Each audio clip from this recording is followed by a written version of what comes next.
I've been dreaming on in my head like I've seen it. A life worth living is a life with meaning. I'll do what I love till my heart stops beating. I'm feeding this demon. Oh my God, guys, look at that fucking hat. Work a job every day till your dreams fade away. Like a card never change. Play the game. Big old striker, guys. Look at that. Look at that.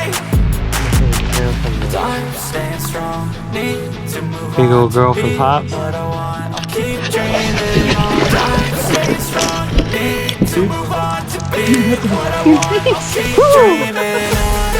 the man with the bridge shit, man. I can tell you that. Look at that big one, guys. That's a freaking hog, dude. Get up here. Woo, baby. Look at that tank.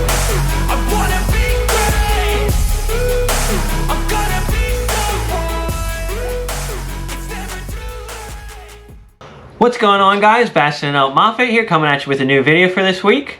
In this week's video, we are going to pretty much pick up where we left off last week. This is continuing the pre-spawn videos and breaking pre-spawn down into 3 separate stages and temperature degree ranges. And without further ado, let's pick up where we left off last week. So, where we left off last week, I think one of the last things we talked about was either the lipless crankbait like the rattle trap or like the Bama rig. So again, we'll say the Bama rig. Got a umbrella rig here, bladed, and we got the different swim baits on here. Of course, I got the little bit heavier ones on my bottom ones.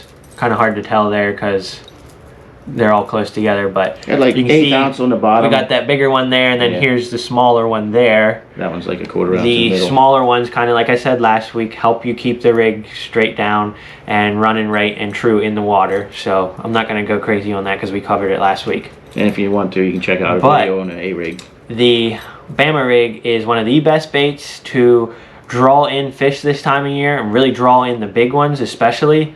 Out of everything that we throw here that we're listing, the Bama rig truly has the best ability to catch the bigger fish and draw out the bigger fish. And this is the time of year that you want to be catching those exactly. big fish, because they're out and they're eating, and that has the most drawing power of any of these lures we have right here right now. Retrieve speeds, you want to mess with a little bit and experiment. Go start out slow. If they're not hitting it slow, slowly get a little bit faster with it, and if they're not hitting it on either of those, then you need to switch up to the next bait. And remember to pulse that bait, you know, give it a good twitch now and then, flare it, crank the reel handle, give it you know, make it look like it's real and it's moving. Next, this time of year we got the shatter starting to get big. Well, the shatter really at their biggest that they're going to be for the time of year, so we start throwing big spinnerbaits. 3/4 and 1 ounce. 3/4 and 1 ounces with the big old blades. These have number 5 size blades on them, so they put off a lot of flash and a lot of thump. And these hog collars especially have a real light wire, so they have a lot of thump in the water, and that thing's really thumping along. That's one of my favorite spinnerbaits, and that's one of the reasons why I like these the most, because I really feel like out of all the spinnerbaits on the market, they really have a lot of drawing power because of that thump that little light wire gives. Nothing mimics those big shad this time of year better than that and that big blade. Other than the A-rig, that is. But sometimes they don't bite the A-rig, and when they're not on that, sometimes you can get them on the spinnerbait. Many times. Just kind of like we were just out the other day, and Dad was throwing the Bama rig left and right all day. Couldn't get bit on it. I'm throwing the spinnerbait then, and I ended up catching like a 4.5 pounder. Yeah. So it's just one of those situations there where the spinnerbait outshined it. Yeah, and it could be for any reason. You know, it could be that, you know, the fish have seen 1,000 A-rigs in your lake, which is probably the case where we were at. So there's not many guys throwing a big spinnerbait anymore, so that's probably one of the reasons that it really works. Next, we have these big swim baits here. This is another key thing to throw in this time of year in the 50-degree water and up. This is one time that you're going to be really getting some big bites, and these things here are going to get you those big bites. We got Mag Draft I was just showing you. That's a 3/16 Rising Sun. I think. And this is a DRT Tiny Clash. All these are good baits. The glide baits, these are river to seas, and this is the time of year to throw them as well. All this stuff mimics those big shad, and that's what we want to do to catch those big bass, because that's what they're eating. And moving on to other stuff here, the more conventional baits, when this stuff isn't working, this is what you want to try next. We got some chatterbaits, Z-Man chatterbaits. Got the jackhammer and the original there. Those are excellent cold water baits too. Got two different patterns here. A little bit more of a crawfish pattern, a little bit more of a shad pattern, little sexy shad. And that's all the fish are eating this time of year. They're eating the crawls or shad, and that's the only thing you're going to need to worry about imitating, honestly. The crawl pattern shines more once the water is at 50 degrees, because that's usually around when the crawls start coming out from hibernation for the year. So that around that time period is when you'll want to start pulling out the crawl patterns. Anytime before that is typically when you'll use your shad patterns. Right. You can also use your shad patterns after as well, but typically when the crawls come out, the bass really start hitting on them pretty good. Yeah, if you experiment a little bit, you'll find out real fast whether they like that crawl pattern or they want the shad pattern. It won't take long. We also got black and blue and little Brett Height Delight, or actually this is a green shad, never mind. And then the black and blue for like your stained water options. Yeah, if you have like a little more stained Pinchot water, like or Redman, stuff like that. Then next, we'll let Dad take over again with the next bait. So next, after that stuff, you know, when the fish are in this temperature range, the fish are starting to make that push back into the towards their spawning areas. They may not be in the spawning areas yet, but they're transitioning, and they're going from that deeper water and the steeper drop-offs, like we were telling you last week, to those more sloping banks where there's a transition between that and their actual flatter spawning pockets. So this is the time of year you're going to start throwing more stuff like these DT6s. They're going to be in that 6 to 8 foot range a lot of times. And these Rapala DT6s, we got a shad and a crawl pattern, and just you're going to hear that a lot. And that kind of thing is what you want to start targeting those areas with, as well as lipless. Again, if there's grass in those areas, in that transition areas, if there's not much wood and stuff, and there's just shale and gravel rock, those areas Also got this one. excellent to charge those areas with the lipless, and also the shallow diving cranks. Or like flat sides we talked about in the video from a couple weeks ago.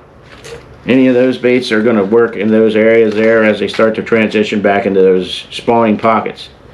Kind of like we said last week, a lot of these baits are going to overlap and run together, and one day you might catch them on a spinnerbait, the next day you might catch them on a chatterbait or something, or like a crankbait, and the next day you might catch them on the spinnerbait again. Yeah, and there's it's gonna no vary. set rule, and between the weather and what the fish are doing, it's going to change, and you're just going to have to experiment with between these different baits. Exactly, because the to fish are get going on the to, like we fish said and get the last fish to week, bite to figure out what they're doing that day. right? Because like we said last week, the fish are going to move up shallow and they're going to pull back out because it's going to get cold again. Because that's Pennsylvania weather. It's going to get chilly. They may be in a foot of water one day, and the next day you're going to go out there and you can't find them in a foot of water, and you're going to be like, where are they at? And they're back out there in that 6 to 8 foot range, or 10 foot range even. And you might want to pick up something like this DT 16 or 10, and you may have to go out and fish those ledges again. There's steeper drops because it got cold for a couple days, and you may have to go back and pick these up and start working on them again with those, or you know, the A-rig or whatever, the spinnerbait. So All depends on the weather. you just have to go by those kind of things, and like we said, it's going to vary from day to day. Then next, usually just before spawn, you start slowing down a little bit. And this also, you can work this all throughout this time period as well. You're going to find it's going to work. This, we're going to say the jigs. Right, because on those, you're going to get some more Jig days. you can pretty much throw the entire time of the year. There's no set rule for a jig. Jig, they'll always bite. They work all the time. The only thing you really want to change maybe on jig is your trailer. This time of the year, since they're not really looking for a lot of action out of the crawls are still cold after just coming out and everything, not moving real fast, not darting real fast or anything. So you want to use a motionless crawfish kind of bait, or like a double tail grub, something that doesn't move a ton in the water, like a maybe like a Guggenbaits crack and crawl, or like a Strike King rage crawl, something that has a lot of flap. That's typically what you want to stay away from this time of year, because the fish and anything else in the water isn't really moving real fast because they're still kind of sluggish and cold. Right, and these here have been one of our favorites in the last year here. You've seen him catch a lot of big fish on that in the spring last year. Yep, the Jordan Lee Chatterbaits series, the Champ Crawls. I swear by them. Ever since they came out, they've been one of my favorite jig trailers. And you can see I got it on my favorite jig there. Cool GRT Jigs jig. Blue Bama Crawl color, one that I helped name. And I love that color for out there. And we also got a Dirty Jigs tackle, little one. This one's called a California 420 color. Right. Got some watermelon red and some browns and some blacks in it. What you're going to find that you're going to need that jig for this time of year a lot of times is, you know, if they're not hitting any of these moving baits, now that's our favorite way to fish. We're, you know, we're power fishermen. We like to you know, like cover water and keep moving. That's honestly what you really need to do a lot of in the spring. But when you're just not getting bit, sometimes you just got to slow down and use that jig. But also, you're going to find days where, like, you've had, we up here in Pennsylvania, we just had a week of like 70-degree weather almost every day, and you know, them fish are going to be way shallower than what you can imagine they would be at this time of year. Even though the water is only 47 degrees, we're seeing fish in foot of water, and you know, the jig is a way to tackle that, and you know, maybe a Ned rig, and you can always have a Senko tied on for that kind of situation. But you're going to see that this time of year, you're going to find fish sometimes in a foot of water in the middle of the afternoon when it's been warm for a couple days, and they aren't going to chase these baits, but they might eat a jig when you drop it in that tree. So that's something you want to have tied on all the time. And with that pretty much concludes this video for you. Up next, we'll do the next stage of the spawn, and that's when we pretty much get into the actual spawn and them getting up and starting to make beds, and when everything starts to really slow down again and they don't start eating. This stage of the spawn though, right before they get into making their beds and do all that, that's when they really start feeding. That's when you can really start getting the bigger fish before the spawn, and probably one of the best times to be out and catching fish. This is our favorite time of the year. This is, yeah, absolutely the best time of the year that we can go out and fish. I love this time of year. We've caught so many big fish this time of year, and if you aren't and don't go out this time of year, you are missing out completely, and you need to get your butt out there and catch something, because if you want to catch a big bass over 4 or 5 pounds this is the in time Pennsylvania, this is the absolute best time to do it. Yeah. So, with that being said, that's going to conclude this video for y'all. Hope you guys enjoyed it. Hope you guys find these tips helpful. And if you did, please make sure you hit that like and subscribe button. That lets me know that you enjoyed this content, and that lets me know to do more videos like this. And if you subscribe, you will get notified each time one of my videos pops up, or every time I upload. So that's a good thing to have. And we will see you next Thursday. Bye!